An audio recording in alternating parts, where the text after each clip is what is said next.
Hello everyone, and welcome to this optional lecture on Anaconda virtual environments. This is a bit of a more advanced topic on how to create virtual environments using the Anaconda distribution.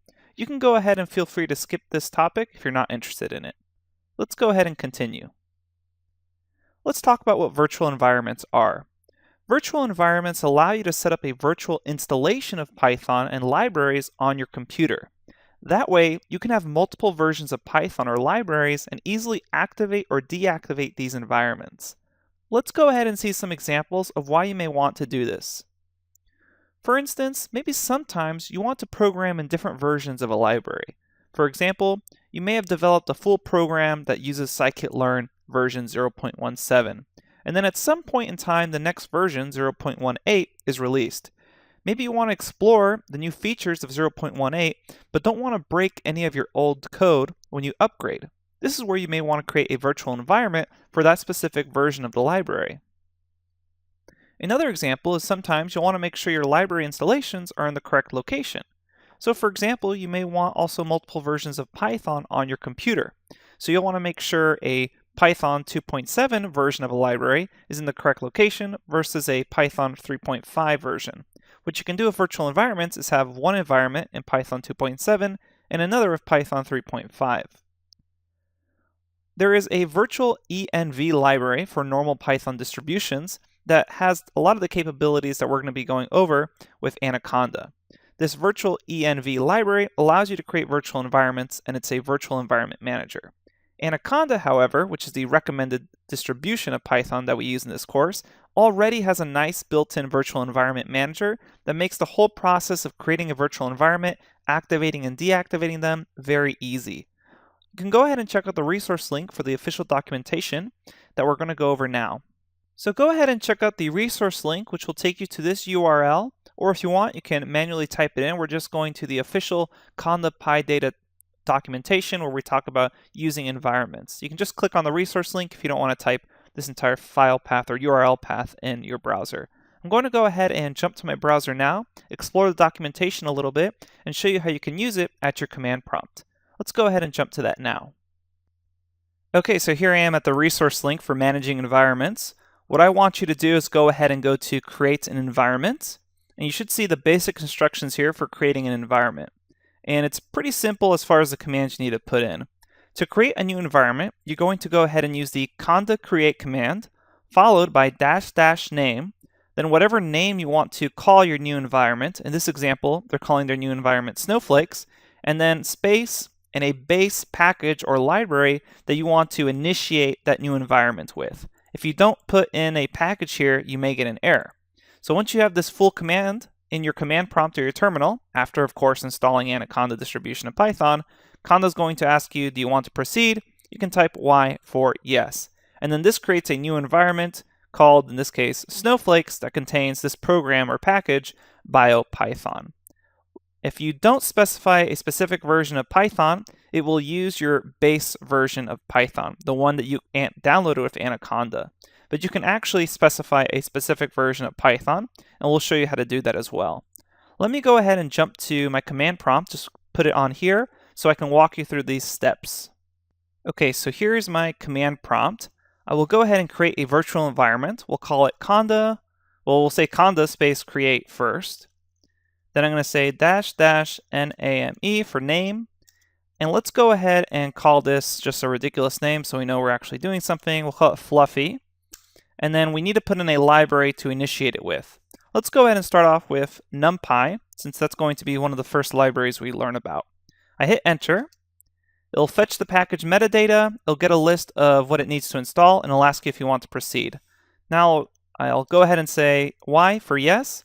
It will link certain packages together and then extract what it needs to extract. Okay, so that's done. Now to activate this environment, I can use activate fluffy. To deactivate this environment, I use deactivate. Let me go ahead and show you what my base version of Python looks like versus this virtual environment version of Python. Remember, this virtual environment was only initiated with NumPy. So if I just type in Python right now, I will get my regular distribution of Anaconda, the one I installed. In this case, it's 2.7. So for example, if I go ahead and say import numpy as np, hit enter, that works fine. If I say import pandas as pd, hit enter, that also works fine. Let's go ahead and quit from this now. And I'm going to now activate my virtual environment, which was called Fluffy. And now you'll notice that in parentheses it says Fluffy, which lets me know that I'm actually inside this virtual environment of Fluffy. So if I say Python and hit enter, I get the same version of Python 2.7 that my base distribution was. But something interesting is going to happen when I try to import some stuff. If I import numpy as np, it imports no problem since I know that's what I activated my virtual environment with.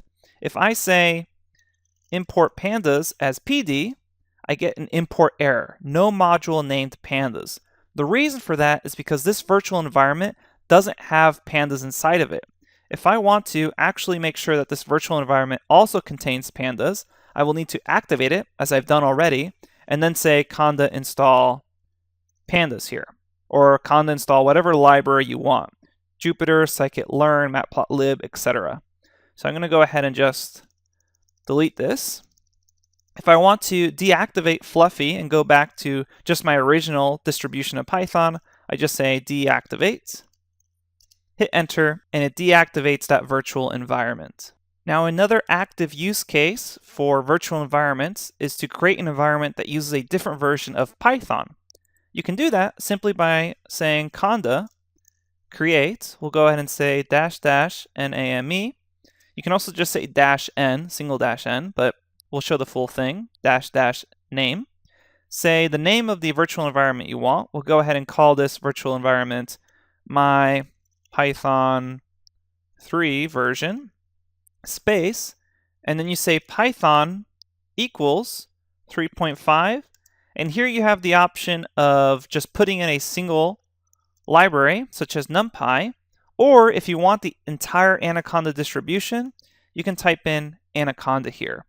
That takes quite a while longer, because remember, that's the entire distribution of Anaconda, so we'll go ahead and just say NumPy. So what this is going to go ahead and do is say conda create this new virtual environment called my Python 3 version, space, Python equals 3.5, NumPy, hit enter. It'll fetch the package metadata again, but remember it's going to do all of this with Python 3. I'll go ahead and say Y for yes. It'll fetch the packages, go ahead and install them. I'm going to now jump to the finish of the extraction and installation. And now it is complete. Let's go ahead and show just typing in Python. I have Python 2.7 here. That's my base distribution. I'm going to go ahead and quit that. Now let's go ahead and check out my environments. I can say conda space info --envs, and this command will list out my environments. Here I have Fluffy, another example environment that I made earlier, my Python 3 version, Py3.5, which is another environment I have, and then my root version of Python. You can see there's a star to indicate that.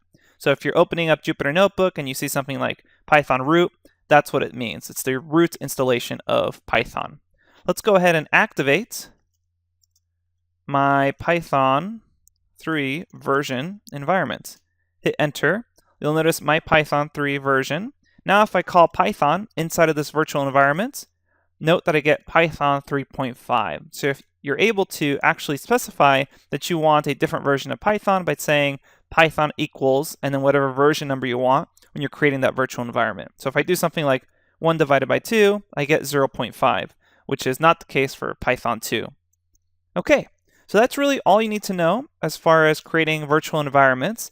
The resource link has basically everything you would want to know, such as changing environments, cloning environments, removing environments, etc. It's pretty straightforward, so now that you know everything that we went over in this lecture, you can go ahead and reference the documentation as you need. Again, this is just an optional lecture in case you ever want to create your own virtual environments. I would suggest that you create virtual environments just to make sure that all your libraries are the versions that you want them to be. So if you want to continue on with this course, maybe go ahead and create a virtual environment called My Data Science or something like that. All right, hope you enjoyed this lecture, and I will see you at the next one. Thanks, everybody.